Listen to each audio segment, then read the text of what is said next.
Prosperity Stock Report delivers you digital insight. Digital insight into what's happening behind the scenes with Canada's most promising publicly traded companies, exciting startups, and the deal makers that keep stock markets flowing. Money. So get ready for our next unscripted interview. Now, here's your host, Derek Ivany. All right, everybody, welcome back to the podcast. Today's guest is Andre Itwaru, CEO of First Global Data. Andrew, welcome to the show.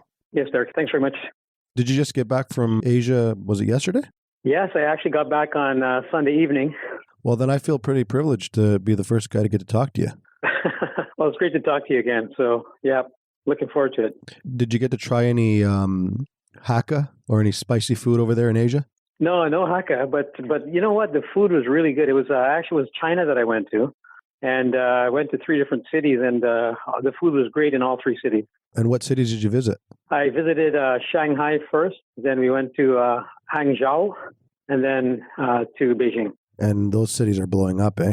Wow. You know what? I was totally impressed because of the infrastructure is incredible. We took the bullet train from Shanghai to Hangzhou, and it was incredible. The infrastructure there is again, use the word incredible, and the business side of things is really exploding on the payment side, and you know it was great to be there.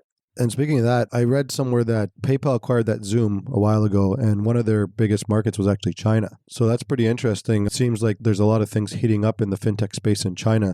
Yeah, absolutely. And don't forget, Alibaba purchased MoneyGram also. So there's a lot of movement. And there's a lot of interest for First Global also because of some of the assets that we have and our ability to, do cross-border payments and things like that. So I think that this is why some of these companies wanted to meet with us.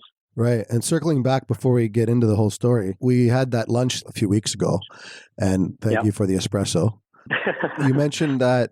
So when you got into the business, I said, wow, you pretty much have a real successful family in the world of tech. And you said something along the lines that I think your father was a professor. Yeah, my father is a professor at the University of Toronto, yes. The entire Itwaru bloodline are, I guess, tech titans now. Well, no, my father's not a tech. He's an academic. He teaches. He's got a PhD in sociology, so he's not really in the tech space. But we got some good discipline from him, so it's all good. And your brother has had a successful run with his company, Peaks. Were you part of Peaks? Yes. No, I was not. No. I can't take. I can take zero credit for that. It's all him.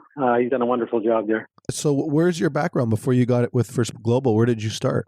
Oh, well, I started in my career in technology, also with Telecom. I worked for what was called what the telecom company was called in Canada in those days, CNCP Telecommunications, and it evolved into a company called Unitel, and then it became AT&T Canada, and then now it's called Allstream. Right. So I've got a lot of background in telecom. That's where I started off, and I left telecom and went over to be a founder along with my brother in a company called Navajo Networks. And in those days, we became one of the top 5 payment processors for the gaming space when it was legal. When it became illegal, we got out of it, of course. I have a similar relationship with a gentleman that's now on my advisory team and vice president of my marketing, where he worked with one of the biggest online casinos in the world and built that to a multi-billion-dollar business. But he left prior to the U.S. cracking down on all that kind of stuff. So I totally understand that. And working with Navajo, I believe I read somewhere that's where you got your initial expertise in understanding regulated markets and regulated environments. Good question. Yeah. So what happened was, because of that experience, when we were literally about to take the company public, and the rules changed. So that was a lesson to be learned for me. And I thought, okay, well, the next time I get into my next business venture, I want to make sure that that venture is kind of solid in terms of regulations and regulatory. So we entered into this sector where one of the first things we did was look to get licensed so that we can provide the services and we can sort of predict the future in terms of having that solid foundation of regulatory compliance. And when you talk regulatory compliance, I'm assuming you're referring to like ATF, AML, KYC? That's exactly it, yeah. You have this expertise in regulatory environments, and then you transition into obviously leveraging that into licenses and adopting the technology that you've learned over the years. Mm-hmm. Now you basically have a digital ecosystem, which is First Global Data. Yeah, exactly, yeah. I read the other day that the FinTech sector is now a $1 trillion business. And, if you compare that to oil and gas, which is a $1.7 trillion global business, that's pretty impressive. That's a huge industry. Yeah, I think that the estimates on the size of the sector are probably they're underestimated, because I truly believe that the fintech space is much larger than $1 trillion, because one of the companies we met with in China, as an example, over a period of 7 days in Chinese New Year, they processed for payment processing domestically within China, they processed $800 billion local dollars there in transactions. So I think that the fintech sector is a lot larger than we all sort of see. There's a lot more to it. That's impressive. When we talk fintech, how's the crypto world over there? Is there a big market for the cryptocurrencies? That's a good question. So basically what happened was 1 month before we arrived in China, the government had actually made a statement encouraging businesses and banks to start looking at blockchain and cryptocurrency. So, there's a strong movement in that part of the world to start educating themselves about it, because they believe it's an eventuality, and we've got the same dynamic happening in India also, right? So I think that those emerging markets, so to speak, are taking the lead in embracing the blockchain and cryptocurrencies. I was reading the other day about a company called M-Pesa in Kenya. I was astounded when I saw the revenue these guys are doing. So is that a good comparable to what First Global Data is? You know what? It's one of the barometers, so to speak. M-Pesa was doing mobile payments through text messaging a long time ago. They were one of the first players in the market. So they've got a good, solid base. They're primarily based in Kenya. So they've got some limitations in terms of how they offer their services, but they are a leader in the sector right now, and they're a company to watch. Yes, they are a good indicator of what's going on. Our approach is a little bit different, because we're not just in the remittance space, but we're also in the mobile pure payment space also. I read the PR about the trip in China. It sounded like it was highly successful. So what kind of company did you meet with over there? Well, I got to tell you, I can't mention the names of the companies specifically because we are under NDA. We did make significant headway, and we'll publish some news about that, pretty in the near future. But the types of companies we met with two of the largest payment processors or payments companies in China. They're actually number one and number three, arguably number three. So they're either number 3 or number 4, but they're in the top 4 anyway. They were extremely interested to meet with us. The number one player, we had a meeting with them one day, and they asked us to clear our schedule the next day so that they can have a subsequent meeting with us. The reception was incredible. Both of those companies are fascinated with our ability to do the cross-border transactions, coupled with the mobile technology that we have. So there's a tremendous amount of interest, and it was a very warm welcome and reception with those companies.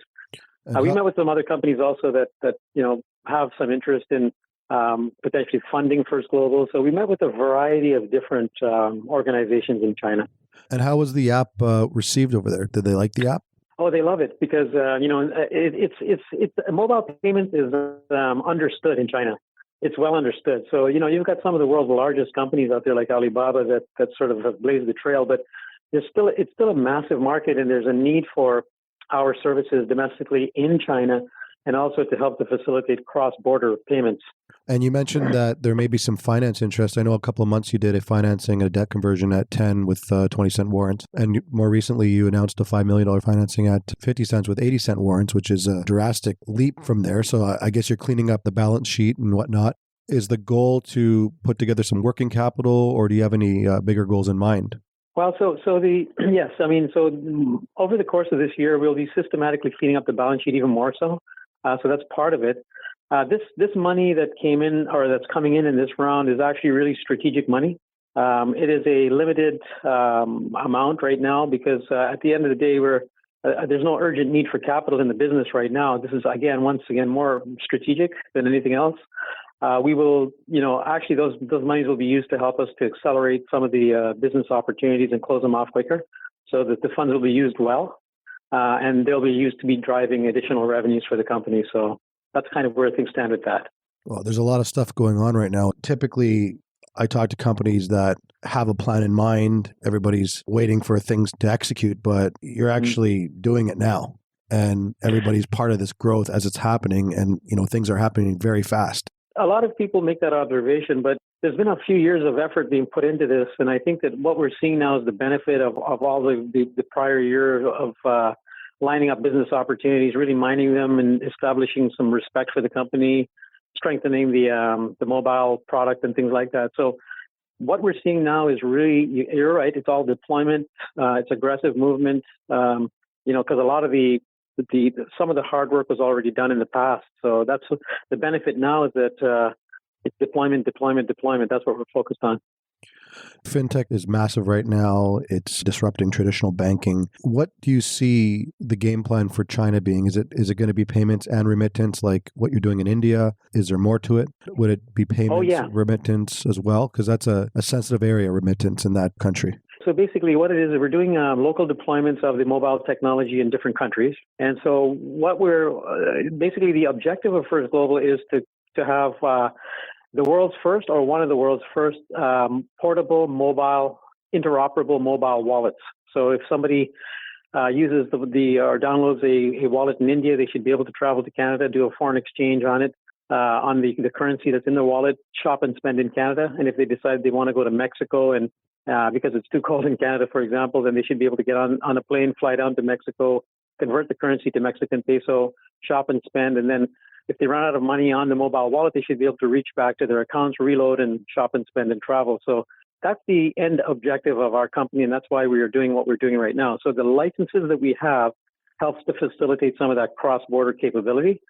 And it's not just remittances as a pure or a pure product of remittances, it's more international payments. That's really what we're looking at. And it's not easy getting these kind of licenses. No, it's actually very difficult. There's some large players in China that have attempted to get licensed in the U.S., for example. It is difficult. We're proud, to have the licenses that we have. We're doing everything in our power to grow more.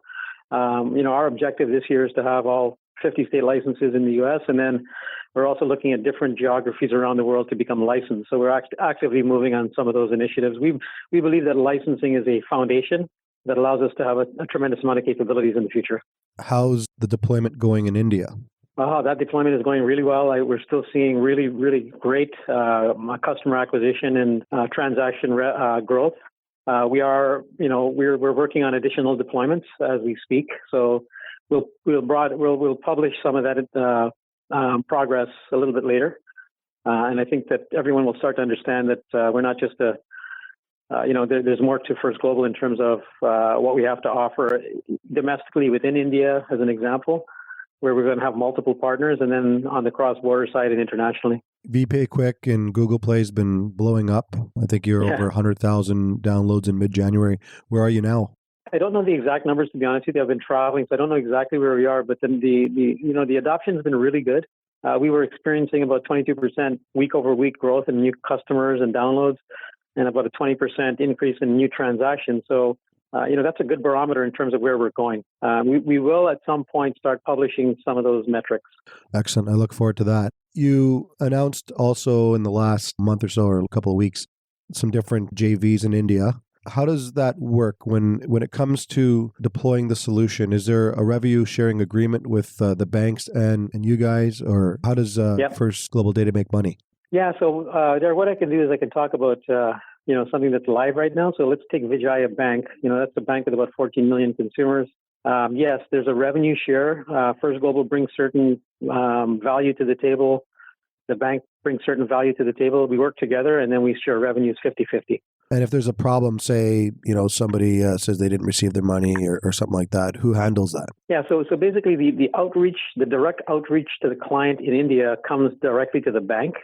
So the bank sort of feels that on the front end. If it's a system-related issue or some sort of technical element of an issue that caused the problem, then we would get involved. But the front line really is with the clients of the bank.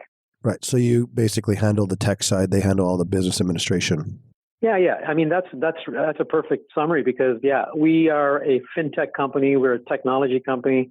We provide technology services through a partnership model. We don't sell software, right? So that's the value that we bring. And so, yes, you're bang on with that. You have the Pay Quick there. Are there any other customers using your technology and maybe OEMing it or using the background? Well, I can tell you the ones that we've announced. I mean, so we've got Hidasi Telecom that we're deploying in Ethiopia. But I can also tell you that there are additional banks that will be taking on the platform. I can tell you that there are additional deployments in different countries in South America and other ones that we are working on right now. So just generally speaking, I can tell you that there are multiple instances and deployments that we're working on, and when we get to a point where they're real, then we will announce them. But safe to say that, yeah, there are multiple deployments that are happening, domestically in India, outside of India, and elsewhere.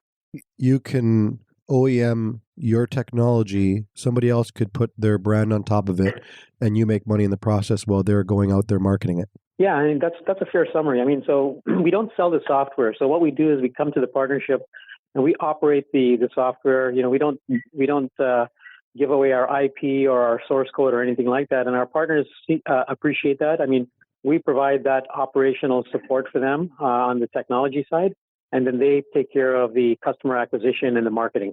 I read something in The Economist a while back about FinTech. I guess the way it was summarized, it was summarized as a penny here and a penny there. I'm assuming that's how money's made in this business. Yeah, I mean, so I look at our mobile payment service, right? And we have multiple, services that a customer can use on the mobile app, and each one of them is a revenue driver. So I look at our world of FinTech, where First Global is, as a pure revenue generation model. We bring value to the consumer, we bring value to our partners, and it's all about revenue. So this is a pure play revenue app. It generates revenue every time somebody uses it. Is one of the biggest value propositions here when you're dealing with, say I'm in a random country somewhere and I want to deploy a solution like this, I come to you guys. Is that banking license really key to this, where it prevents your average Joe from putting together a solution like this? Yeah. I mean, so you're absolutely right. So the licenses that we have are critical. I mean, a lot of the interest that we saw in China was based around the fact that we do have licenses that we were able to facilitate cross-border payments in compliance with the law. And because they're difficult to get, that's somewhat of a barrier to entry. It is difficult to get. So yeah, I would say that they're of huge value.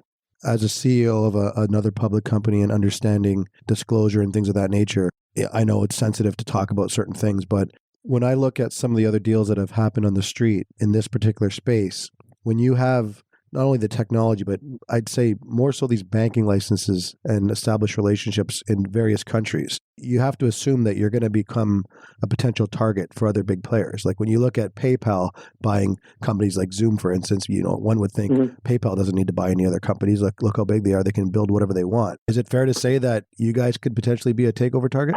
Yeah, I think that would be fair to say, because, I mean, any company that's growing the way First Global is, and, we're starting to get exposure and recognition now, I believe that we're at the early stages. So, yeah, I mean, at the end of the day, sure enough, I think that there will be companies that'll be very interested in First Global. We've even had some overtures already. But, in my opinion, we're grossly undervalued. That's my personal opinion. And I think that we have quite a way to go to really establish the value that we have in the company. So I think that there's a lot of good runway. At some point, there will be interest, I would suspect. We're always open to that. But I think that we still have a lot of runway left to go in terms of building the value in this company. And we've got some great opportunities to build value. So not overly interested in an acquisition right now or being acquired.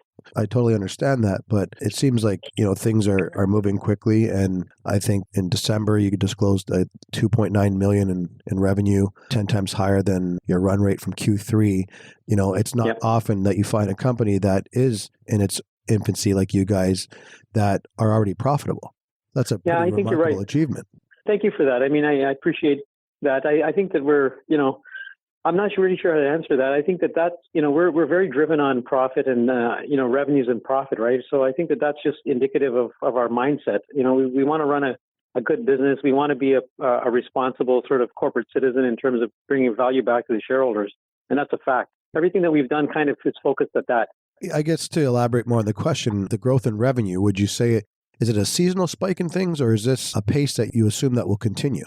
Well, I think that I believe that just based on what we have lined up and some of the business that we know is coming in, that it's, as I said in the press release, it's a barometer of what's coming in the future. Right. I think that those results are a really strong barometer. I feel really good about that because, again, the business pipeline is full. There's a lot of business that we're actually implementing right now, and I we will see the benefit of those revenues kicking in. That goes without saying. So, again, I'll just go back to this the barometer line, which is, I think it's a very good barometer in terms of where the company will be. And in terms of barometers, I think people in the public markets, they look at things to use as a measurement to come up with their idea of what the next catalyst is and things of that nature.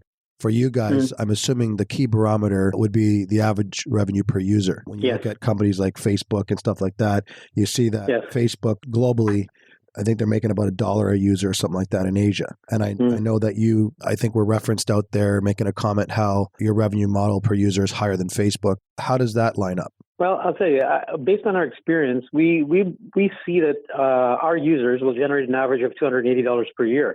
So that's how we see the value of our consumers. I mean, again, remember, when they tap on any one of those mobile services within our app, it drives revenue, right? So again, they're coming onto our mobile app to pay for something or to use it for a service that's convenient, and it comes with a fee.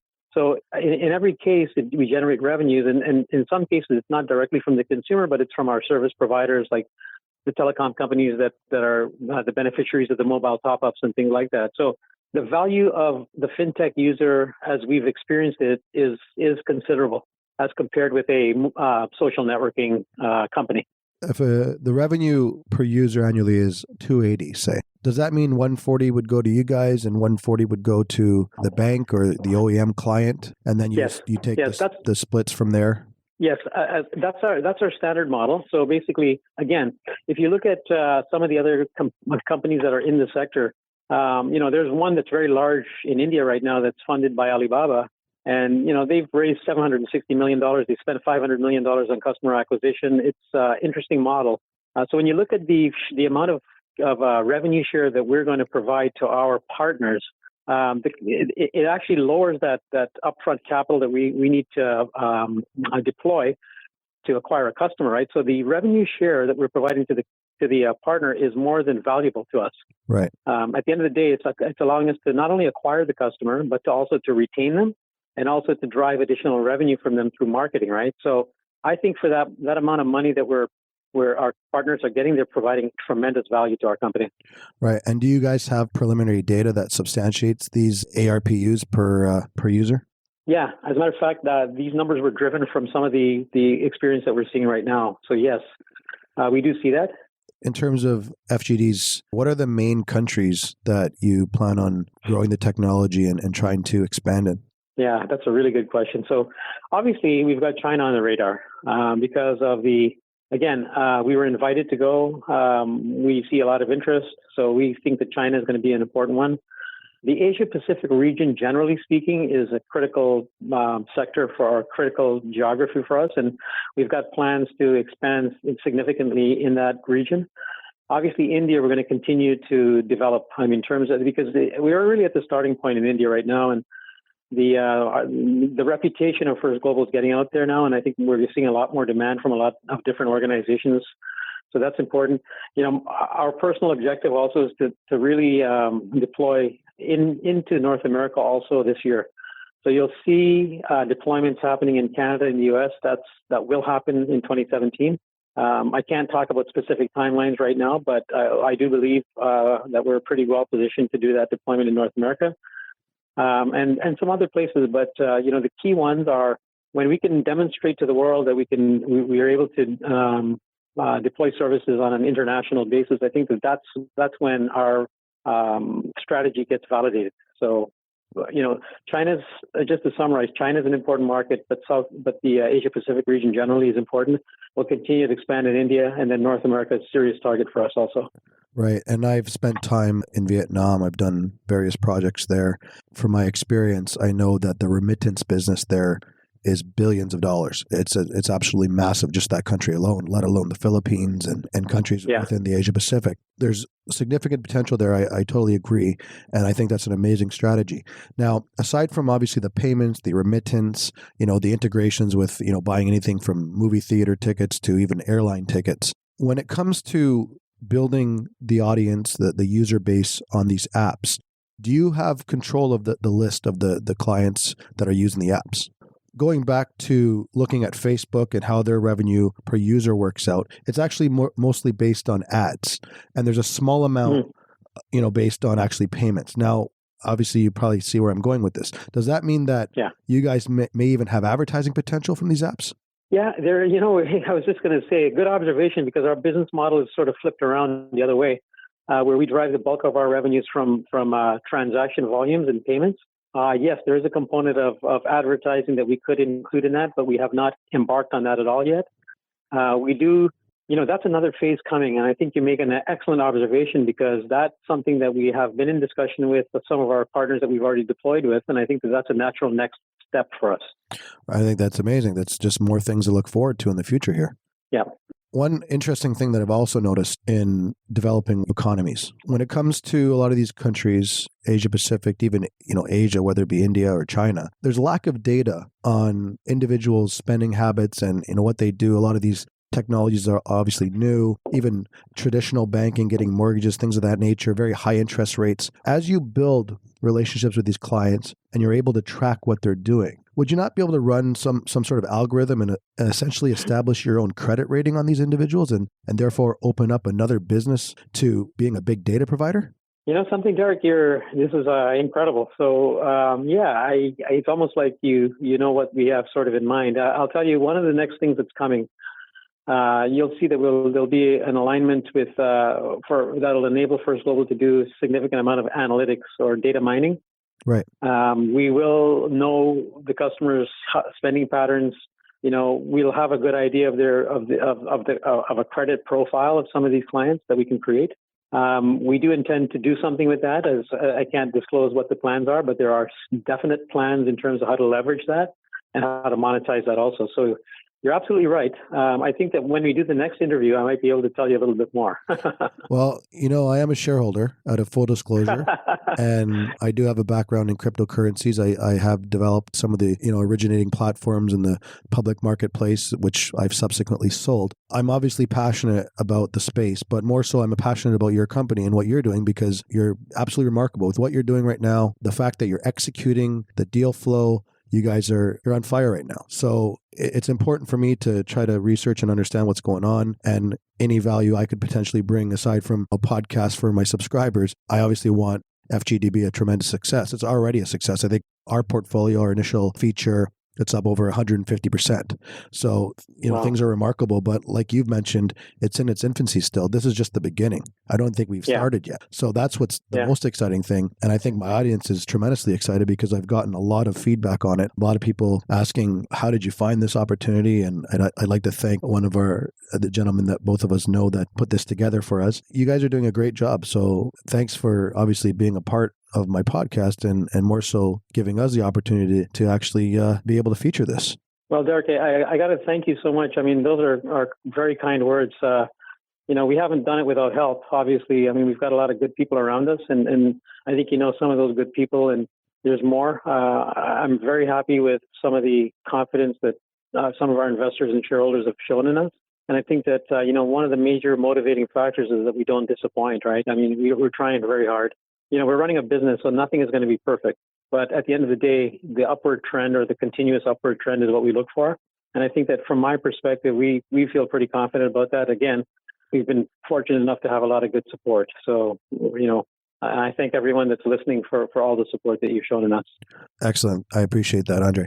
And for our users who may be coming into the story a bit late, what are some of the things to look forward to this year, and can we expect some audited numbers on the Q4 that's coming up and anything like that? Mm-hmm. So any catalyst that I can give to users?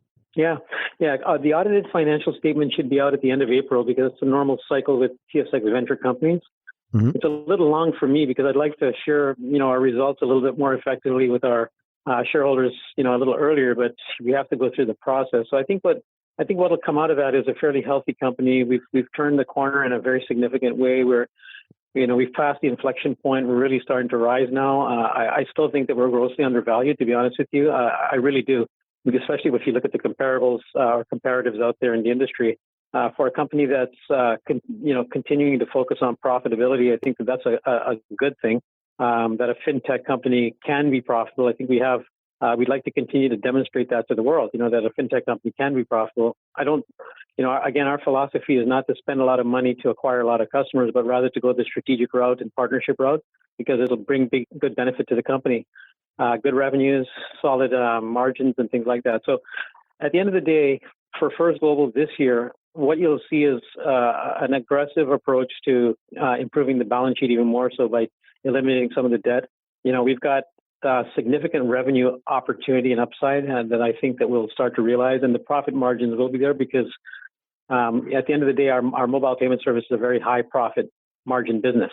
So I think that as you're looking into First Global for 2017, the real main thing is to see a company that continues to grow very methodically, very regimented, and with real solid business. So that's the key. So I'm actually heading to Europe tomorrow, but when I do return, when you do have some time, because I'm sure you're probably the busiest guy in the TSX venture right now, I hope that you and I one day could enjoy a nice plate of some pepper pot. You know what? I'd love to have a plate of that with you. Absolutely. That'd be great. I like the spice. So I had an interview the other day with Dan Blundell from 901. And, when I first met Dan, me and him had some Szechuan chilies. And some of the other guys at the table, I don't even think they could breathe from how spicy it was. But, that's our thing. So, I know you're part of that. I'll go for that too. All right. Well, I look forward to that. I really appreciate your time. I'm honored to be able to be the first guy to have an interview with you from your recent successes in Asia, or particularly China. You have our full support. If there's anything that you need from us, you know where to reach us. Yes, and thank you. I'm honored to be on your program also. It's great to know you also, and I really appreciate the support. We'll keep plugging away and trying our best. Awesome. Okay, Andre, take care. You too, Derek. Enjoy your trip in Europe. Thank you, sir. Okay, bye-bye. Thank you for listening to our show. For more information on First Data Global and how they are taking the fintech market by storm, you can visit their website at www.firstglobaldata.com. First Global Data is traded on the TSX Venture Exchange under stock symbol FGD. For our American audience, the ticker symbol is FGBDF. And for our European audience looking for a quote on the Frankfurt Stock Exchange, the stock quote is 1GF. Do you like our show? Are you interested in learning more about our top stock picks? Visit us on the web at prosperitystockreport.com, where you can join our free small cap newsletter and track our real-time portfolio live and discover how we continue to crush the street and the competition. Experience why we're one of Canada's most successful microcap newsletters today.